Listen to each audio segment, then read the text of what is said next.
Nagluluto po tayo ngayon ng dinoy-doy at lalagyan natin ng magic syrup, pampasarap. Yan ang sikreto. Magic syrup, pa-sponsor naman. Hindi kaya naman. At saka lutuin natin yung squid. Ito, lalagyan natin ng dahon ng ampalaya. Ang ampalaya dito is frozen. Ayan, bitter melon. Frozen, walang fresh. Pero ewan ko lang sa ibang mga town province kung may mga nabibili silang fresh na dahon ng ampalaya. Ilalagay ko dito sa dinoy-doy ang tawag namin sa Ilocano, dinoy-doy. So magandang araw, gabi, umaga, kung anong oras nyo man to pinapanood mga tropa. At nagluluto tayo ngayon with Chef Atoy. At kasama natin ang aming bagong kasama dito sa bahay. Ayan. Kung namumukhaan nyo po, ayan. Hello. Wanted po yan sa Pilipinas. Hindi, joke lang. Hindi, joke lang yan. Joke. Naka-hood ka kasi. Tanggalin mo kasi yung hood mo para ano. Malamig kasi. Malamig? Oo, mahangin sa labas. Nga pala, kanina nag-uusap kami at namimiss na daw niya yung mga anak niya. So, ito yung pagkakataon niya na mag-greet yung anak niya. Hello Isabel and Yana, I miss you so much and I love you, Marlet and Mama. Andiyan po ang tatay nyo at namimiss kayo. Kasama kong nagkakape habang nagluluto kami. So, ang mangyayari, kakain kami mamaya pag naluto syempre.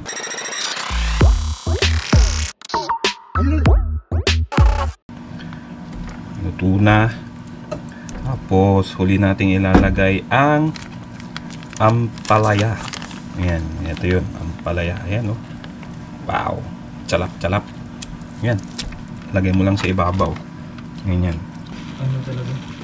Ayan, lagay natin yung pangalawa. Dalawang supot yan eh. Ayan, oh, sarap niyan. Ang tanong, may pait ba ang frozen na dahon ng ampalaya? Hindi natin alam. Pero ang ano kasi, nagki-crave kasi ako nito. Ayan. Antayin lang natin maluto yan. Ganyan. Ayan, si Tristan kasi ay bago lang dito sa Canada. Land of opportunity. Ayan. May opportunity nga ba? Marami. Tiis-tiis nga lang. Ayan. So, ang usapan namin kanina ay yung about sa adjustment niya dito. Yun. Kasi, syempre, marami na akong naririnig at na mga bago na talagang pagdating nila dito is nahirapan sila sa unang hakbang ng kanilang journey dito sa Canada. Katulad ni Tristan na talagang nung una hirap. Ayan, hirap lang. Yung pagtulog sa gabi. Pagtulog sa gabi. Oo. Kasi adjust. Kasi 9 PM medyo ano pa, may araw pa. Oo, di ba? Oo. Tapos ang nangyayari pa kasi yung adjustment ng oras natin sa Pilipinas, di ba? Malapit na naman magpalit ng oras. October, ang tawag doon is daylight saving time. Ngayon, ang pagitan is 13 hours. Tama ba? Pero pag nagpalit na ang oras dito, magiging 14 hours na. So mag-a-adjust na yan. 14 hours. Ilang months ka na dito? Magpa 5 months. Magpa 5 months ka na.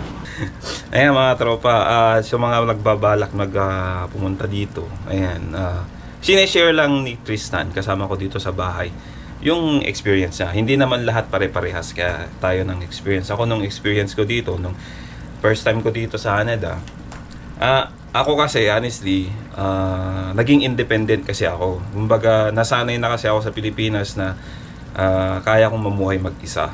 Yung ganun. Marunong dumiskarte, ganun. Hindi ko naman sinasabing walang diskarte si Tristan. Ilan taon na yung anak mo? 5 saka 7. 5 at saka 7. Si Tristan kasi nakakasama mo araw-araw, di ba?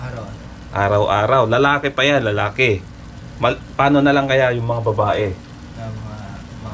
Mga ina.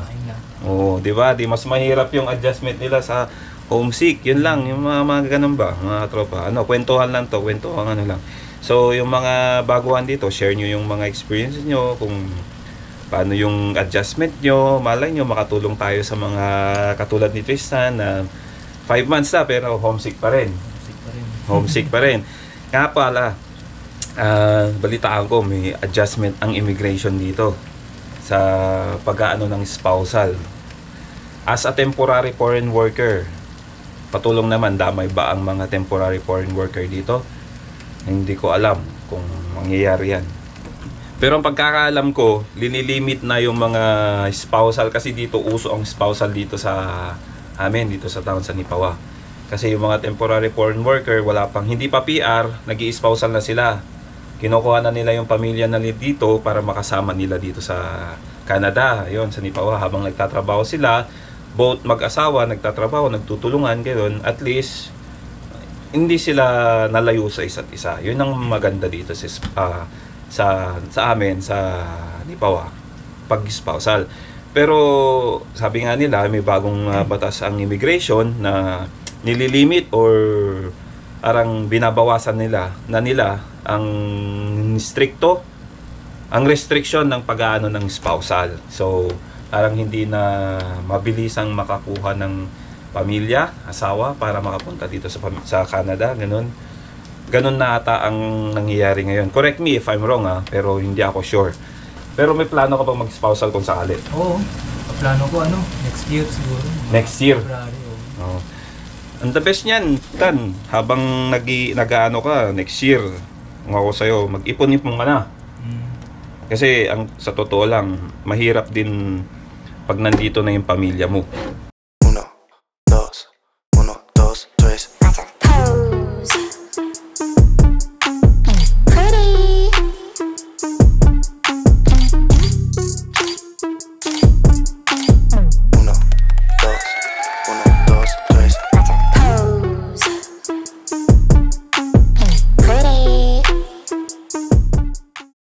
Tapos habang luto natin, naantay natin na maluto yung ampalaya. May katanungan si Tristan. Ano yung katanungan mo kanina? Kung pwede ba ma-sponsor din yung mga anak? Yung mga anak? Oo. Pwede mong isama sila.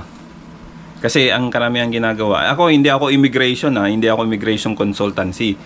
Hindi ako maano sa mga ganyan, pero yung mga nakikita ko na obserbahan ko na pumupunta dito kasamang pamilya, hindi sila mga PR kundi mga spousal noon. So nadadala nila yung anak nila.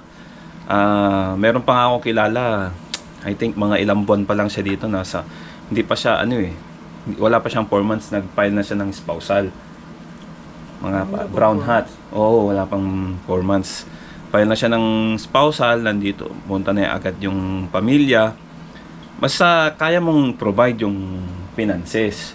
Kasi dito, ang mangyayari kasi, kunwari, ikaw yung personal mo na gastusin dito, pag nandito na yung pamilya mo, lalaki na yan. Oo. Lalaki na yung gastusin mo.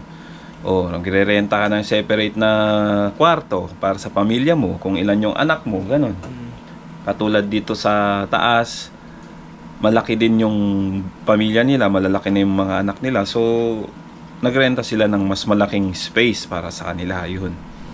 And, pwede rin namang magtrabaho yung asawa mo, katulong mo sa finances, sa mga bills, mga ganun. Hindi naman lahat po dito libre. Binabayaran din internet, tubig, kuryente, ayan. Tapos pag wala kang sasakyan, yung iba napipilitang kumuha ng bago, brand new, so parang dagdag gastusin na naman yan. Pero kung ako sa inyo, kung mga ganyan, mag-ipon-ipon na lang kung may plano kayo mag-spousal. Pero yun nga, sabi ko nga, mag-research kayo mga katropa, Magkano ba yung kailangan gastusin? ihanda na pera sa Yun ang hindi ko alam.